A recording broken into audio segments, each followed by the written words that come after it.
But first, 11 months after a tornado ripped through the area, we're checking in on the progress of the Indian Lake community. This as local groups continue to help people who still do not have permanent housing. 10 News reporter Aaliyah Seabrooks joins us from Lakeview. She's digging deeper into where recovery efforts stand now.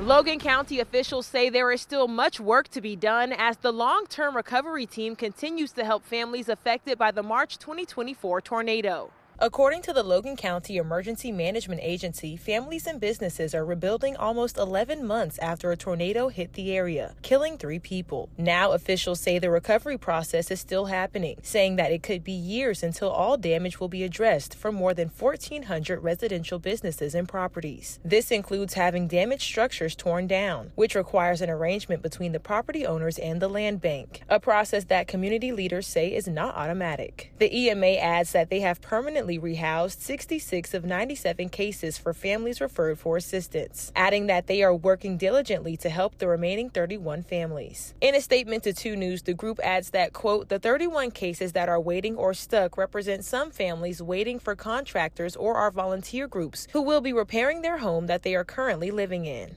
The Indian Lake community plans to hold an event to look back at 1 year since the 2024 tornado. You can find more information about that event on our website, WDTN.com. In Indian Lake, Aaliyah Seabrooks, 2 News.